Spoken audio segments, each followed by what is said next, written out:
Hello YouTube, I'm Dr. Tactical and the doctor will see you now. Well, welcome back. Today's video, it's kind of a warning because if you ever have the opportunity, if one of your friends ever comes to you and says, hey, you want to try my Staccato out? And they pull out their XC and you happen to be at the range and you're having a great time and you're enjoying whatever gun it is you happen to have brought along with you for the day. Think carefully before taking this out of their hands, because it will change you. It is just a very, very nice gun. Now, there are all kinds of competition guns out there. There are that have lighter triggers, that have better balancing, that are custom-made guns. This is not a custom-made gun. Back when it was STI, it was a custom-made gun. And I would say now it's probably even a better gun because now they've tried to get into duty type guns, which has drastically improved the reliability of the Staccato. And these are mass produced. I mean, they're not hugely mass produced, but these aren't, this isn't what I would consider a custom gun. But I will tell you, it feels like one. It really, really feels like one. Once you shoot the XC, next thing you know, you're a fanboy. I absolutely have to say this is one of my all-time favorite guns to shoot. And riding on this right now, I've got a Olight, which one is this? The PL-PRO, the Valkyrie, which I put on because I was using it in some competitions. Now I can't, as far as USPSA, not a great gun for USPSA because pretty much the only thing you can use it for is open division. And in that situation, you are competing against people who are using custom guns. And in that, there you've got your optics are frame mounted instead of on the top, so they sort of have an advantage. Also, I'm shooting minor with this versus the major. So but if you're doing 3-gun or steel challenge or ASI or a lot of these matches out there where they're not particular about that, great gun. Holster wise, a warning. This is, let me put this up. Oh, by the way, the magazine well's empty, chamber's empty. And you know what? Just that feels so good. I don't know how well you can tell from the video, but it is really, really like butter. It's a very impressive slide. Okay. Now my competition my competition holster that I use is from a company called Red Hill Tactical, and not a great fitting holster, I have to say, for my gun. And I called them and spoke to somebody. Now, before I ordered it, I knew I wanted a light. I was thinking about getting an X300. But the light, as far as I'm concerned, really isn't that critical. I like the little bit more weight on the end of it. And when it comes to lights, obviously, you're not zeroing a light. And if a light fails, it's not that big a deal. To me, lights are just sort of a nice thing to have on the gun. But I was going more for the weight with it. And I talked to them and asked them, were they comfortable making a holster for this specific Olight? And they're like, oh yeah, no, not a problem. And when I got it, and I've made all kinds of adjustments on this. It never clicks in. It just sort of sits out a ways. Let me see if you can see here. It doesn't come to where not so much to where the end of the holster is, but to where the end of the grooves are for the gun. It comes shy of that. Let me see if I can show that. And I've called them. They were pretty dismissive with me. So whatever, it works. I just need it to hold. I'm not, if I'm really gonna run, I may get, doing some 3-gun with it. I'm gonna just get something different. The only other strike I have, they made really nice holsters for mechanics, I have to say. But the one thing that was a fail on all 3 of the holsters, I bought 3 holsters at once from Red Hill Tactical, and the one thing that was definitely a fail, their stickers are horrible. Here, look at this thing right here.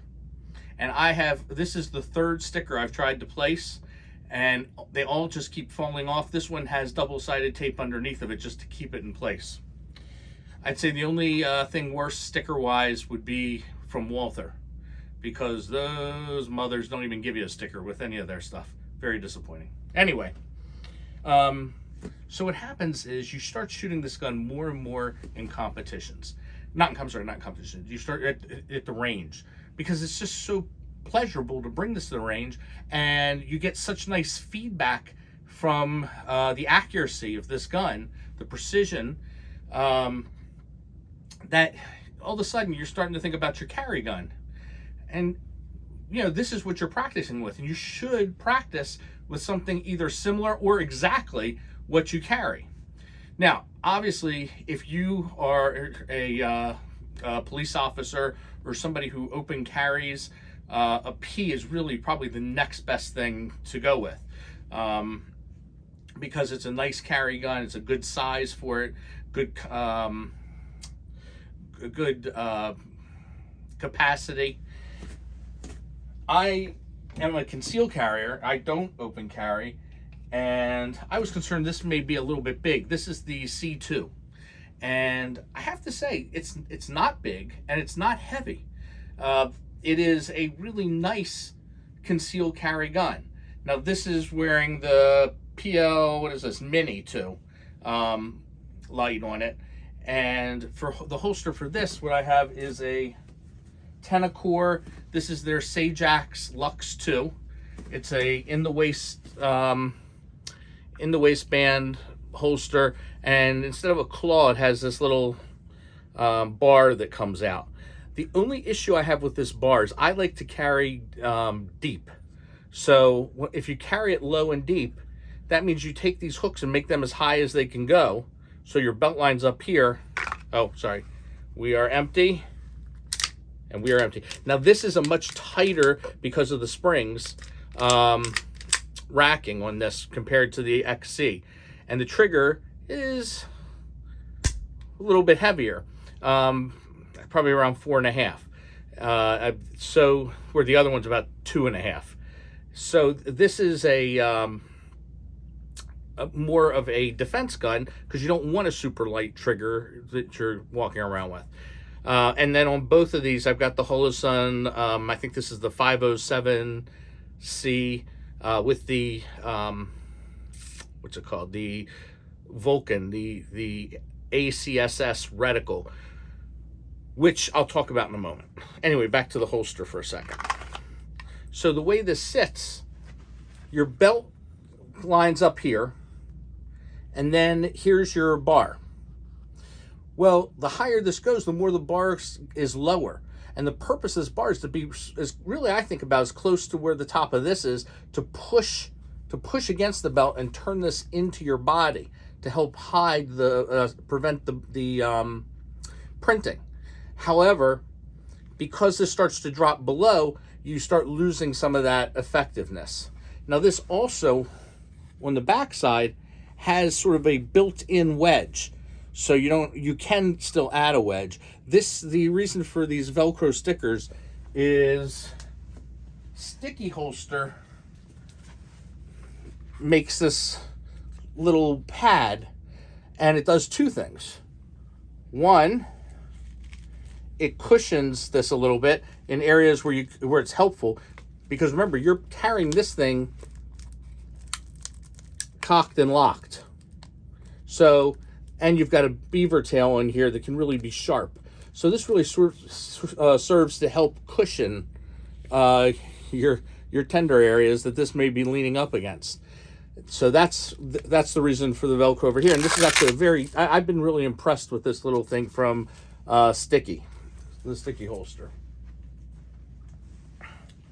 So overall, I would say this carries nicely in relatively heavy dress. I wouldn't wear this, with a t-shirt and shorts.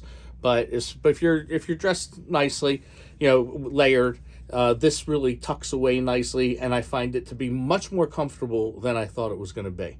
So this is the C2.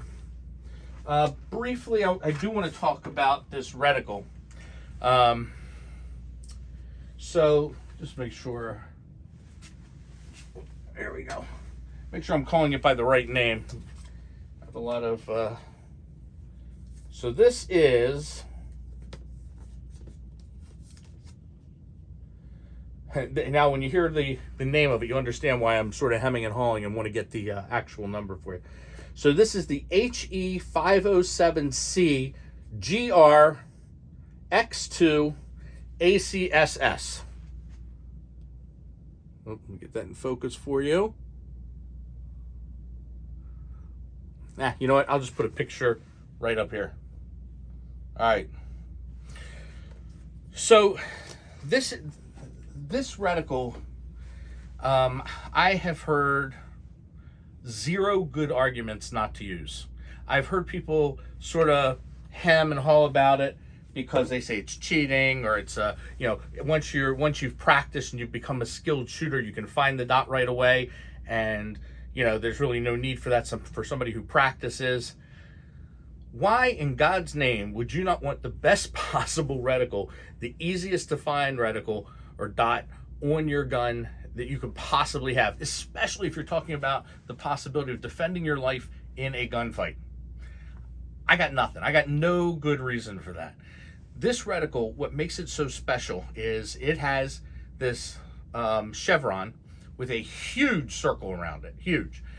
In fact, the circle is so large that when you hold the gun out and you're looking at the chevron, you cannot see the circle. However, if you screw up and you're a little bit off on the low or a little bit off on the high, you can see the perimeter of that circle, the little hint of it.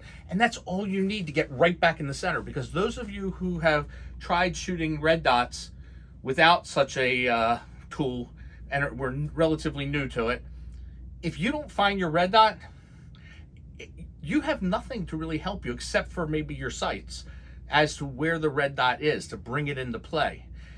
This is instant. You can get on that red dot, or green dot as the case is with this one, very quickly. And I've started putting this on pretty much all my handguns.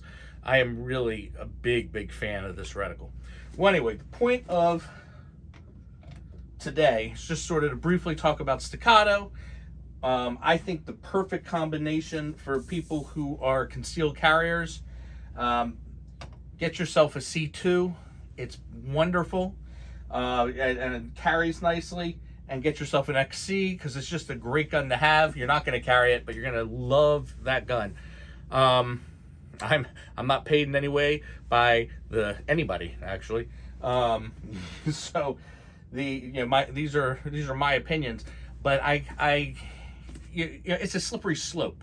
When you start shooting and you start putting nice things in your hands, you're gonna want nice things. You're gonna enjoy them. You're gonna acquire a taste for things like this, and you're gonna see there's a difference. There's an absolute difference when you fire a gun like this versus a lot of the other guns out there, and it feels good.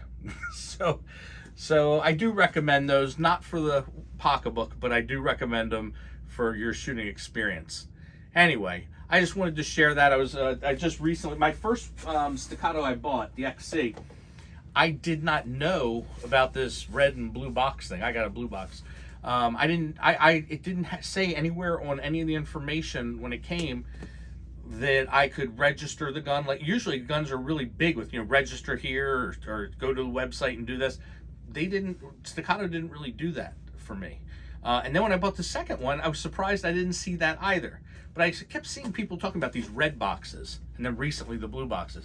So I went on and I found this 368. That's the name, I guess, of the Staccato Club. They put it on their hat there. And when you sign up and give your serial number of one of your Staccatos, they send you this box. And the box has some stickers, and I like my stickers. And the box has some patches and a hat, and it's just nice. It's a nice little setup that they have. Anyway, that's all I have to say on Staccatos for the moment. I could go on, and I'm sure I will in future videos. They somehow work their way into other videos that I do, but I wanted to just spend a little time directly on them. and I've gotten a lot of questions about them. People asking me my feelings. There they are. So thank you so much for watching. Please hit like and subscribe. Those of you who haven't subscribed yet, please help me out, because I'm trying to hit some numbers and get that YouTube money rolling in, so I can start buying even cooler stuff, which I will review. So I'm Dr. Tactical, and thank you for watching. Dr. Tactical, out.